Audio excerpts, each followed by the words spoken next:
प्यारे बच्चों, आज का क्लास आप सभी के लिए बहुत ही ज्यादा इम्पोर्टेंट है क्योंकि इस क्लास में हम लेके आए हैं आपके लिए क्लास 12th केमिस्ट्री का top 70 most important objective question. और बच्चों, ये सारे प्रश्न आपके बोर्ड एग्जाम के पॉइंट ऑफ व्यू से बहुत ज्यादा इम्पोर्टेंट है। तो आज के क्लास को बिल्कुल ध्यान से देखिएगा और आज के क्लास में दिए जाने वाले सारे प्रश्नों को आप लोग अच्छे से याद भी करते चलिएगा। ओके जी, चलिए फिर क्लास को स्टार्ट करते हैं। आप लोग भी हमारे साथ आंसर को चैट सेक्शन में लगाते चलिएगा, जिससे कि ये सारा प्रश्न आपको क्लास में ही अच्छे से याद हो जाएगा। देखिए, पहला नंबर सवाल आपके सामने है, तो सारे बच्चे आंसर को जरूर लगाते चलिएगा। देखिए, पहला नंबर सवाल पूछा जा रहा है कि लोहे का मुख्य अयस्क है। अब आपको बताना है कि निम्नलिखित में कौन सा है जो लोहे का मुख्य अयस्क है। अगर बच्चों आपसे पूछता कि लोहे का कौन सा अयस्क है, तो वो मैग्नेटाइट भी होता है, सिडेराइट भी होता है, हेमेटाइट भी होता है। लोहा का तो ये सब अयस्क होता है, लेकिन मुख्य अयस्क पूछा गया जो कि हेमेटाइट होता है। Correct answer option number C हो जाएगा। याद रखोगे बच्चों। चलो आगे बढ़ते हैं। दूसरा नंबर सवाल देखिए, पूछा जा रहा है आपके सामने है, कॉपर धातु का शोधन निम्नलिखित में किस विधि के द्वारा होता है। कॉपर धातु का शोधन जिस विधि से होता है उसका नाम होता है वैद्युत अपघटनी शोधन। क्या होता है बच्चों? वैद्युत अपघटनी शोधन। करेक्ट आंसर आपका ऑप्शन नंबर ए हो जाएगा। चलो आगे बढ़ते हैं। सारे प्रश्नों का आंसर आप लोग चैट सेक्शन में लगाते चलिएगा और बच्चा पार्टी आप लोग क्लास को भी लाइक करते चलना। देखो, तीसरा नंबर सवाल है, जिंक ब्लेड अयस्क का सांद्रण किस विधि से होता है। जिंक ब्लेड अयस्क का जो सांद्रण होता है बच्चों, वो होता है फेन उत्प्लावन विधि के द्वारा। किस विधि के द्वारा बच्चों? फ्लोटेशन मेथड के द्वारा। करेक्ट आंसर आपका ऑप्शन नंबर सी हो जाएगा, 3 का। ओके, चलो फोर्थ नंबर सवाल देखो, पूछा जा रहा है सिनेबार कहा जाता है। सिनेबार कहा जाता है किसे बच्चा पार्टी, ये बता दो। सिनेबार कहा जाता है एचजीएस को। Correct answer option number A हो जाएगा। और पीबीएस को क्या कहा जाता है? गैलेना कहा जाता है। ये भी आपको याद रखना है। चलो आगे बढ़ते हैं। पांचवा नंबर सवाल देखो, पूछा जा रहा है हूप की विधि के द्वारा निम्नलिखित में किस धातु का शोधन होता है। हूप विधि के द्वारा जिस धातु का शोधन होता है उसका नाम होता है एल्यूमिनियम। कौन सा बच्चा पार्टी? ऑप्शन नंबर बी बिल्कुल करेक्ट हो जाएगा, 5 का।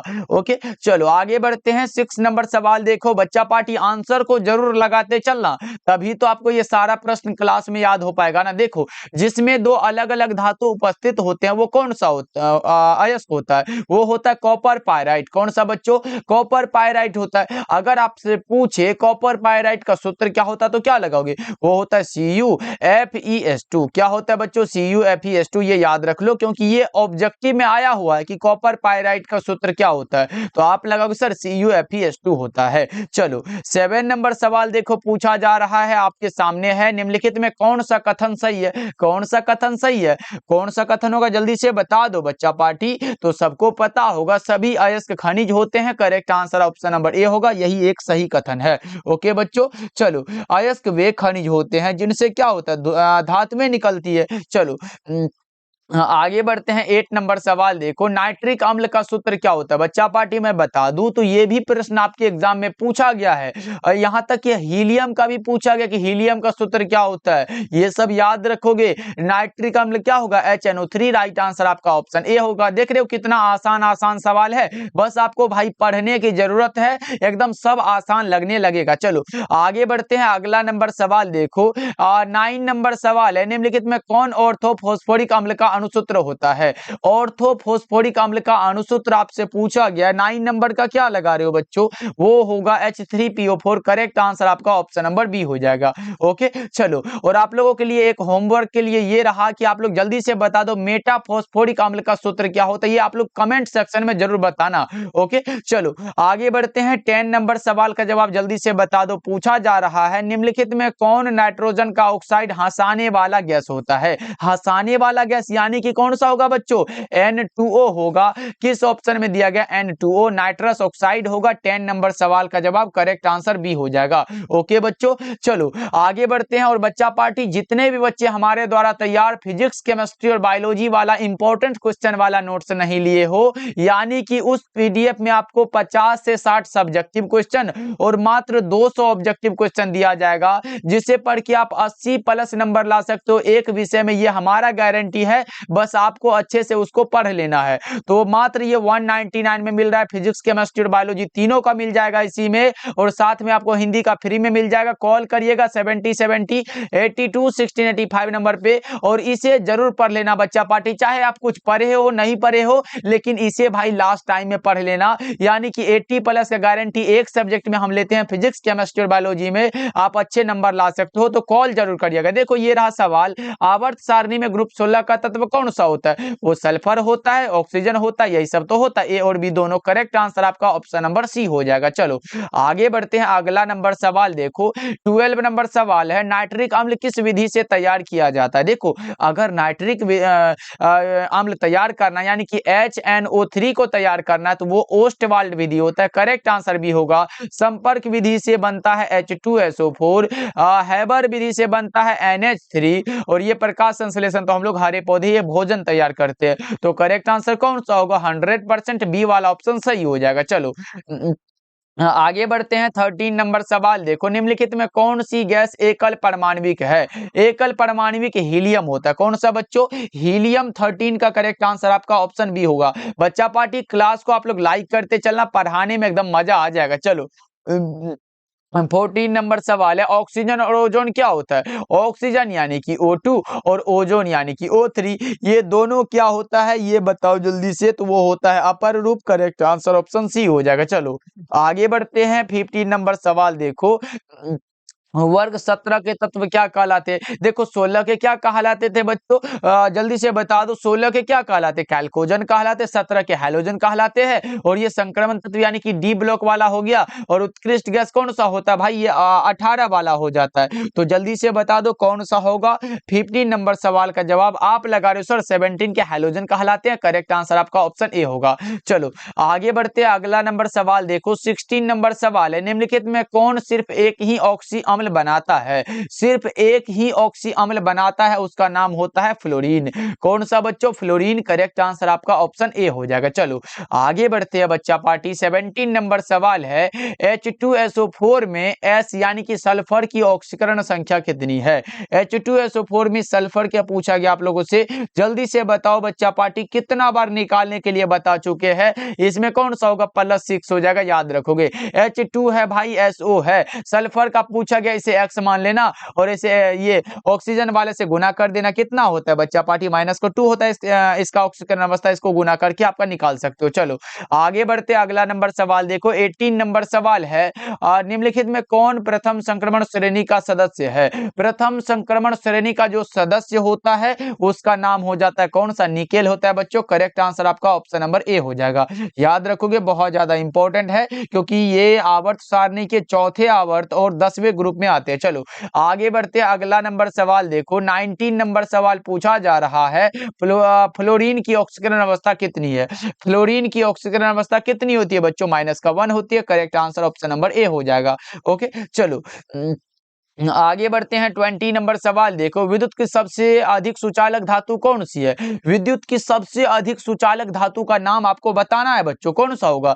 चांदी हो जाएगा बच्चों। बचपन से एकदम पढ़ते आ रहे हो, बचपन से नहीं भाई मेरे, 12th से ही पढ़ते आ रहे हो कि सर चांदी होता है। Correct answer option number D हो जाएगा। चलो आगे बढ़ते हैं। 21 नंबर सवाल देखो, एस ऑर्बिटल का आकार कैसा होता है? एस ऑर्बिटल का आकार बच्चा पार्टी जल्दी से लगा दो, यही सब तो आएगा। देखो देखो रिलेटेड प्रश्न कुछ ज्यादा आजकल पूछा जाता है। जैसे अगर पूछा यहाँ पे एस ऑर्बिटल का आकार कैसा होता है, तो आप लगाओगे सर एस का तो हम लोगों ने पढ़ा कि सर गोलीय होता है, एस ऑर्बिटल का आकार गोलीय होता है। अब आपसे पूछेगा कि पी ऑर्बिटल का आकार कैसा होता है, सर पी ऑर्बिटल का डम्बबेल होता है और डी ऑर्बिटल का डबल डम्बबेल होता है। ये तीनों को याद रख लो, अगर तीनों में से कोई भी आए एग्जाम में तो एकदम लगा के आओगे आप लोगों के। चलो आगे बढ़ते हैं। 22 नंबर सवाल देखो, पूछा जा रहा है, समन्वय यौगिकों के लिए सबसे पहला महत्वपूर्ण सिद्धांत किसने दिया है? वो दिया है वर्नर साहब ने। किसने बच्चा पार्टी? वर्नर साहब ने। 22 नंबर सवाल का जवाब करेक्ट आंसर सी हो जाएगा। चलो आगे बढ़ते हैं। बस आप लोग क्लास को लाइक करते चलना, और जितने भी बच्चे नए नए जुड़ रहे हो बच्चा पार्टी सब्सक्राइब करते चलना। देखो K3 एफिशिएंट 6 एक प्रकार का क्या होता है? K3 एफिशिएंट 6 जो है बच्चों, यह एक क्या है ये बताना है। तो यह एक प्रकार का उप सहसंयोजक यौगिक होता है, यानी कि कोऑर्डिनेशन कंपाउंड होता है बच्चों। करेक्ट आंसर आपका ऑप्शन नंबर बी हो जाएगा। चलो आगे बढ़ते हैं। 24 नंबर सवाल देखो पूछा जा रहा है, उदासीन लिगेंड का कौन सा उदाहरण है? उदासीन लिगेंड का उदाहरण बताओ बच्चों, क्या होगा? वो होता जल का अणु। करेक्ट आंसर आपका ऑप्शन डी हो जाएगा। उदासीन लिगेंड का कौन सा बच्चों? जल का अणु। राइट आंसर आपका ऑप्शन डी हो जाएगा। चलो आगे बढ़ते हैं। 25 नंबर सवाल देखो पूछा जा रहा है, क्लोरोफॉर्म जिंक और जल के साथ अपकरण से क्या बनता है? क्लोरोफॉर्म जिंक और जल के साथ अपकरण से मेथेन बनता है, इसीलिए आपका correct answer option number D हो जाएगा। 25 का क्या होगा बच्चों? ऑप्शन डी बिल्कुल करेक्ट हो जाएगा। चलो 26 नंबर सवाल है, उष्मा और विद्युत का अच्छा चालक कौन होता है? भाई ये तो हमने कई बार बता चुका है। उष्मा और विद्युत का सबसे अच्छा चालक कौन सा होता है? ग्रेफाइट होता है। कौन सा होता है बच्चों? ग्रेफाइट। करेक्ट आंसर आपका ऑप्शन सी हो जाएगा। चलो आगे बढ़ते हैं। 27 नंबर सवाल देखो, एल्कील हैलाइड को अल्कोहल में बदला जाता है किसके द्वारा? एल्कील हैलाइड को अल्कोहल में बदला जाता है बच्चों, ये किसके द्वारा? ये होता है डिस्प्लेसमेंट रिएक्शन के द्वारा। करेक्ट आंसर आपका ऑप्शन नंबर बी होगा, जिसे हम लोग विस्थापन अभिक्रिया भी कहते हैं बच्चों। चलो आगे बढ़ते हैं। अगला नंबर सवाल देखो, 28 नंबर सवाल है, एल्काइन का सामान्य सूत्र क्या होता है? देखो एक होता है एल्केन, क्या होता है बच्चों? एक होता है एल्केन, दूसरा होता है एल्कीन और तीसरा होता है एल्काइन। अब देखो यहां से आएगा, एल्केन का पूछे CnH2n+2 होगा, एल्कीन का पूछे CnH2n लगा देना, उसके बाद एल्काइन पूछे CnH2n-2 लगा देना। अब देखो ना बच्चा पार्टी, मिला लो ना, कौन सा करेक्ट होगा? एल्केन, एल्कीन, एल्काइन होता है, और 28 का लगा रहे हो सर -2 वाला तो नीचे में दिया गया। करेक्ट आंसर सी हो जाएगा। ओके चलो आगे बढ़ते हैं। अगला नंबर सवाल देखो, 29 नंबर सवाल है, एल्केन का सामान्य सूत्र क्या होगा? बच्चों ये दोनों प्रश्न आपके एग्जाम में पूछा गया है। हमने क्या बताया? रिलेटेड प्रश्न आजकल कुछ ज्यादा पूछा जाता है, तो रिलेटेड पे भी ध्यान देना। एल्केन CnH2n+2, एल्कीन होता तो ये लगा देते, क्योंकि इंपॉर्टेंट है ना भाई मेरे। चलो आगे बढ़ते हैं। 30 नंबर सवाल देखो, निम्न में कौन सर्वाधिक अम्लीय होता है? सबसे अधिक जो अम्लीय होता है उसका नाम बताना है आपको, वो हो जाता है एम क्लोरोफिनोल। कौन सा बच्चों? एम क्लोरोफिनोल। करेक्ट आंसर आपका ऑप्शन नंबर सी हो जाएगा। चलो आगे बढ़ते हैं। 31 नंबर सवाल देखो, मेथेनॉल का सूत्र क्या होता है? मेथेनॉल जिसे हम लोग मेथिल अल्कोहल भी बोलते हैं, और आपका आंसर आ रहा है सर हमारा वो हो CH3OH होता है। Correct answer option number A हो जाएगा। ओके बच्चों चलो आंसर को लगाते चलना बच्चा पार्टी। चलो जी आगे बढ़ते हैं। अगला नंबर सवाल देखो, 32 नंबर सवाल पूछा जा रहा है, लकड़ी स्प्रिट जो एसीटोन के नाम से जाना जाता है उसका नाम बता दो। लकड़ी स्प्रिट जो एसीटोन के नाम से जाना जाता है उसका नाम होता है मेथेनॉल। कौन सा बच्चों? मेथेनॉल। करेक्ट आंसर आपका ऑप्शन ए हो जाएगा। आंसर को लगाते चलो, याद करते चलो बच्चा पार्टी। देखो प्राइमरी अल्कोहल का उत्प्रेरक निर्जलीकरण से क्या मिलता है? प्राइमरी अल्कोहल का उत्प्रेरक निर्जलीकरण से जो मिलता है उसका नाम एल्डिहाइड होता है। कितना बार बता चुके हैं बच्चा पार्टी, तो ये मत भूल जाना। चलो आगे बढ़ते हैं। 34 नंबर सवाल देखो, फिनोल का सूत्र क्या होता है? एकदम इंपॉर्टेंट वाला सवाल है। फिनोल का सूत्र क्या होगा? बेंजीन रिंग के साथ अगर आप OH को लगा देते हो बच्चों, तो यही हमारा फिनोल होता है। यही क्या होता है? फिनोल होता है। और आपका करेक्ट आंसर कौन सा होगा? यानी कि C6H5OH। Correct answer option number A हो जाएगा 34 का। क्या लगा रहे हो बच्चों? ऑप्शन ए बिल्कुल करेक्ट हो जाएगा। चलो आगे बढ़ते हैं। 35 नंबर सवाल देखो पूछा जा रहा है, एक एल्डिहाइड के ऑक्सीकरण से क्या प्राप्त होता है? एक एल्डिहाइड के ऑक्सीकरण से एक अम्ल प्राप्त होता है। क्या प्राप्त होता है बच्चों? एक अम्ल प्राप्त होता है। 35 नंबर सवाल का जवाब करेक्ट आंसर डी हो जाएगा। चलो आगे बढ़ते हैं। 36 नंबर सवाल देखो पूछा जा रहा है, क्लोरेटोन बनता है जब क्लोरोफॉर्म की अभिक्रिया होती है। क्लोरेटोन कब बनता है बच्चों? जब क्लोरोफॉर्म किसके साथ अभिक्रिया करेगा तो क्लोरेटोन बनेगा। जल्दी से बता दो 36 नंबर सवाल का जवाब। ये एसीटोन से अभिक्रिया करता है, तब क्या बनता है बच्चों? क्लोरेटोन बनता है। करेक्ट आंसर सी हो जाएगा। चलो आगे बढ़ते हैं। 37 नंबर सवाल देखो, कीटोन का क्रियाशील मूलक क्या होता है? फंक्शनल ग्रुप पूछा गया कीटोन का। एकदम आसान सा है बच्चों। देखो कीटोन का तो हमारा यही लग रहा है, 37 का करेक्ट आंसर ए होगा। लेकिन बच्चों आपसे एल्डिहाइड का भी तो पूछ सकता है। ये हमारा किसके लिए होता है बच्चों? ये एल्डिहाइड के लिए होता है, ये भी याद रख लो। ये किसके लिए होता है? ये अल्कोहल के लिए होता है, ये भी याद रख लो। और ये हमारा कार्बोक्सिलिक एसिड के लिए होता है, ये भी याद रख लो बच्चों। आपका correct answer option number A हो जाएगा। चलो 38 नंबर सवाल है, सिरका में कौन सा अम्ल पाया जाता है? सिरका में एसिटिक अम्ल पाया जाता है। सिरका में कौन सा बच्चा पार्टी, जल्दी से बता दो। सिरका में एसिटिक अम्ल होता है। Correct answer option number B होगा। ऐसे करके भी तो बना सकते हो ना बच्चा पार्टी, ऐसे करके भी बना लो। CH3 हो गया ये हमारा। उसके बाद कौन सा होगा, CH2 भी लगाना है तो CH2 ऐसे करके OH हो जाता है, O डबल बॉन्ड पे जाता है। उसके बाद ये एक O और H लग जाता है, ऐसे करके हो जाता है। चलो आगे बढ़ते हैं, अगला नंबर सवाल देखो। 39 नंबर सवाल है, सेकेंडरी एमीन का क्रियाशील मूलक क्या होता है? अब सेकेंडरी एमीन का पूछा गया। पहले तो आपको पता होना चाहिए कि अमोनिया का सूत्र क्या होता है। अमोनिया का होता है सर NH3 होता है। अमोनिया का क्या होता है, NH3 होता है, ये याद रखोगे। अब बता दो सेकेंडरी एमीन का क्रियाशील मूलक क्या होगा? सबको पता है सर, सेकेंडरी एमीन का NH होता है। क्या होता है, NH होता है, याद रखोगे। बहुत अच्छे बच्चा पार्टी। चलो सारे बच्चे क्या लगा रहे हो भाई मेरे? सेकेंडरी एमीन का पूछा गया है तो जल्दी से लगा दो। एक बार चैट सेक्शन में हम देखना चाहते हैं क्या लगा रहे हो। ये हमारा NH2 होता है 1 डिग्री के लिए, NH क्या होता है 2 डिग्री के लिए होता है, याद रखना आप सब। ऐसे N आए तो वो 3 डिग्री के लिए होता है। चलो आगे बढ़ते हैं। 40 नंबर सवाल है, मिथाइल एमीन को बनाया जा सकता है किसके द्वारा? मिथाइल एमीन को हॉफमैन ब्रोमाइड अभिक्रिया द्वारा बनाया जाता है ना। करेक्ट आंसर भी लगा लो। चलो आगे बढ़ते हैं। 41 नंबर सवाल देखो, CONH2 को क्या कहा जाता है? CONH2 को कहा जाता है एमिडो ग्रुप कहा जाता है। CONH2 को एमाइडो ग्रुप कहा जाता है। 41 नंबर सवाल का जवाब करेक्ट आंसर ए हो जाएगा। चलो आगे बढ़ते हैं। 42 नंबर सवाल देखो। 42 नंबर सवाल है, एमिनो अम्ल में COOH के ग्रुप के अतिरिक्त कौन सा होता है? देखो एमीन भी है और अम्ल भी है, तो एमीन तो लाना पड़ेगा ना इसमें, तो COOH है और NH2 लगा दो। कौन सा होगा? 42 नंबर सवाल का जवाब करेक्ट आंसर बी हो जाएगा। चलो आगे बढ़ते हैं। 43 नंबर सवाल देखो, NH3 में N का संकरण क्या होगा? sp3 हो जाएगा।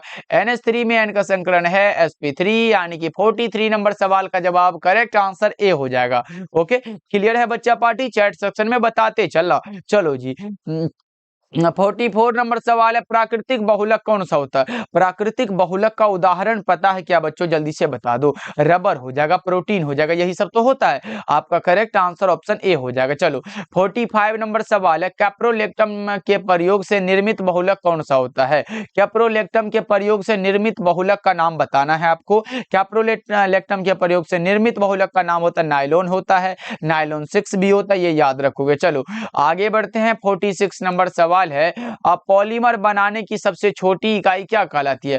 पॉलीमर बनाना है तो छोटे छोटे मोनोमर को मिलाना पड़ेगा, ये हमारा मोनोमर कहलाता है। क्या कहलाता है बच्चों? मोनोमर। 46 का correct answer option number A हो जाएगा। चलो आगे बढ़ते हैं। अगला नंबर सवाल देखो, 47 नंबर सवाल है, प्रोटीन की हेलिकल संरचना निम्नलिखित में किसके द्वारा स्थायी होती है?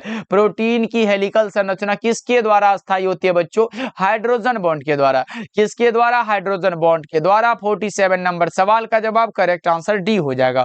चलो आगे बढ़ते हैं। 48 नंबर सवाल, बस आप लोग क्लास को लाइक करते चलना बच्चा पार्टी। देखो निम्नलिखित में कौन डाइसेक्राइड दूध में उपस्थित रहता है? दूध में कौन सा होता है? जल्दी से बताओ बच्चा पार्टी। वो होता है कौन सा? लैक्टोज होता है। क्या क्या लगा रहे हो? 48 का बी वाला ऑप्शन सही हो जाएगा। चलो आगे बढ़ते हैं। अगला नंबर सवाल देखो, 49 नंबर सवाल है आपके सामने, बता दो DNA की खोज किसने की? ये तो बहुत ज्यादा इंपॉर्टेंट है।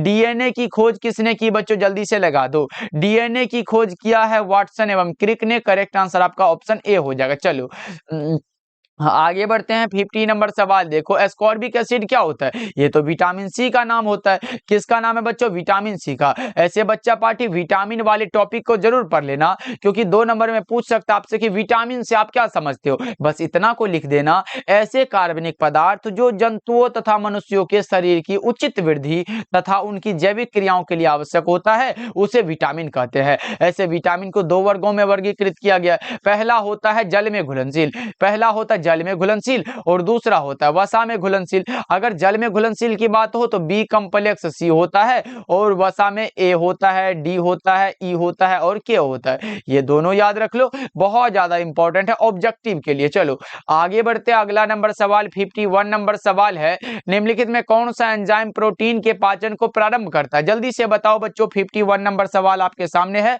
वो हो जाता है कौन सा? पेप्सिन होता है। क्या 51 नंबर सवाल का जवाब करेक्ट आंसर आंसर डी हो जाएगा। चलो आगे बढ़ते हैं 52 नंबर सवाल देखो, रक्त के तरल अवयव प्लाज्मा का कुल परसेंट कितना होता है? रक्त के तरल अवयव प्लाज्मा का कुल परसेंट जो होगा बच्चों वो होता है 55%। करेक्ट आंसर डी हो जाएगा। चलो आगे बढ़ते हैं 53 नंबर सवाल देखो, औषध जो दर्द निवारण का कार्य करती है वो क्या कहलाती है? बताओ बच्चों क्या होगा? औषध जो दर्द निवारण का कार्य करती है वो कहलाता है एनाल्जेसिक, यानी कि पीड़ाहारी कहलाता है बच्चों। चलो आगे बढ़ते हैं, अगला नंबर सवाल देखो 54 नंबर सवाल है, प्रतिजैविक जिसका प्रयोग टाइफाइड के निदान में किया जाता है वो कौन सा होता है? प्रतिजैविक जिसका प्रयोग टाइफाइड के निदान में किया जाता है उसका नाम बताओ कौन सा होगा? वो होता है chloramphenicol. Correct answer option number B हो जाएगा। चलो आगे बढ़ते हैं बच्चों, 55 नंबर सवाल का जवाब बता दो। 55 नंबर सवाल है, कपड़ा धोने का सोडा क्या होता है? कपड़ा धोने का सोडा का नाम पूछा गया है Na2CO3 into 10H2O। Na2CO3 into 10H2O बच्चों। Correct answer option number A हो जाएगा। चलो 56 नंबर सवाल है, बुझा हुआ चूना कौन सा होता है? CaOH का होल ट्वाइस, यानी कि right answer option number C होगा। अब बिना बुझा वाला होता CaO लगा देते, एकदम निकल लेते, सही हो जाएगा। ओके चलो आगे बढ़ते हैं 57 नंबर सवाल देखो, ठोस क्षारीय धातु हैलाइडों का रंग किसके कारण होता है? ठोस क्षारीय धातु हैलाइडों का रंग कारण होता है वो एफ सेंटर के कारण होता है। किसके कारण बच्चों? एफ सेंटर के कारण। करेक्ट आंसर ए हो जाएगा। चलो 58 नंबर सवाल का जवाब जल्दी से बता दो, एक क्रिस्टल में कितने प्रकार के क्रिस्टल जालक संभव है? इसमें भाई गलती से आप 3 मत लगाने देना, गलत होगा, क्योंकि क्रिस्टल जालक पूछा गया एक क्रिस्टल में, वो 14 होता है। करेक्ट आंसर डी होगा। ये 3 तब लगाना जब पूछे घनाकार क्रिस्टल में ब्रेबेस जालकों की संख्या कितनी होती है तो 3 लगाना, मूल क्रिस्टल तंत्रों की संख्या पूछे तो 7 लगा देना। ओके चलो आगे बढ़ते हैं 59 नंबर सवाल देखो, क्रिस्टल कितने प्रकार के होते हैं? एकदम आसान वाला प्रश्न है। पहला होता है सहसंयोजक क्रिस्टल, आयनिक क्रिस्टल, धात्विक क्रिस्टल और आणविक क्रिस्टल। कितना हुआ? 4 प्रकार के। आपका सही आंसर ऑप्शन नंबर ए हो जाएगा।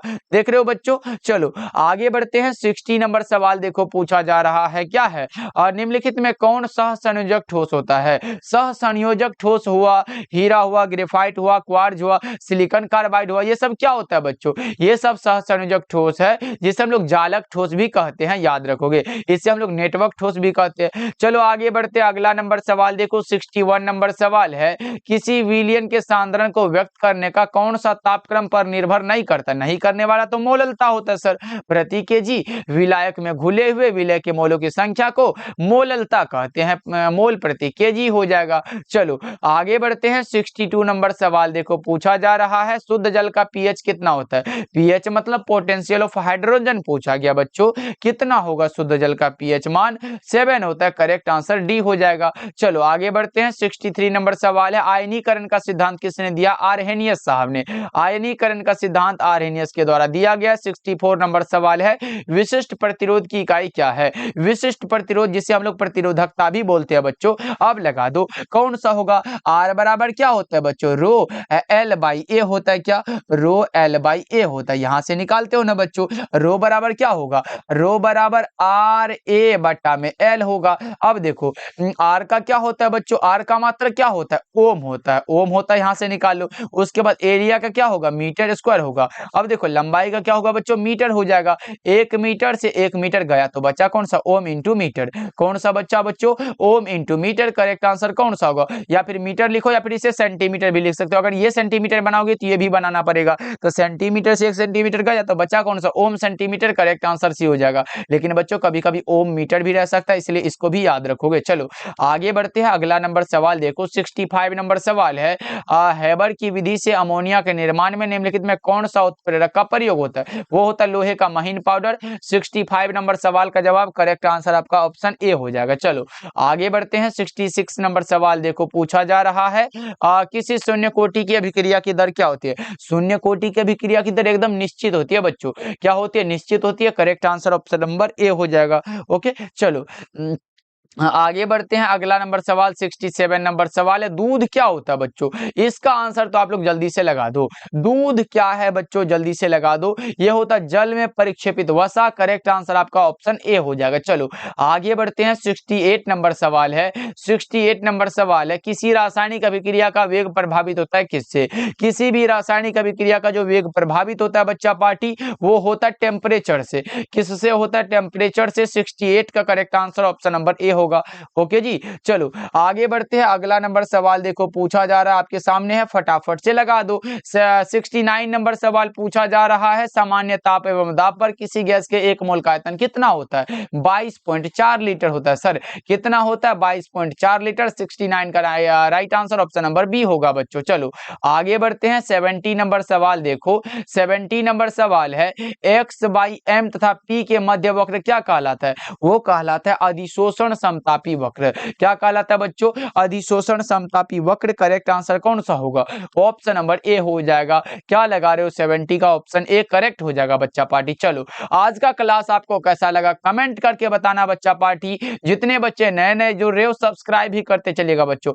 ओके, लेकिन आप लोग कमेंट जरूर करिएगा, और जितने बच्चे पीडीएफ लेना चाहते हो तो मात्र 199 चार्ज लगता है। कॉल करिएगा 7070 82 1685 नंबर पे, और जल्दी से ले लीजिएगा बच्चों, क्योंकि फिजिक्स केमिस्ट्री और बायोलॉजी में अगर अभी भी डर लग रहा है तो उसमें सिर्फ इंपॉर्टेंट क्वेश्चन दिया गया है। 50 से 60 सब्जेक्टिव और 200 ऑब्जेक्टिव को पढ़ना है। आप 80% ला सकते हो बच्चों, तो कॉल जरूर करिएगा एक सब्जेक्ट के लिए। ओके, सारे सब्जेक्ट ले सकते हो, और चाहे आप हिंदी मीडियम के हो या फिर इंग्लिश मीडियम के हो, ये दोनों मीडियम के लिए बनाया गया बच्चों, इसलिए सारे बच्चे कॉल कर लीजिएगा। ओके, मिलते हैं फिर अगले क्लास में।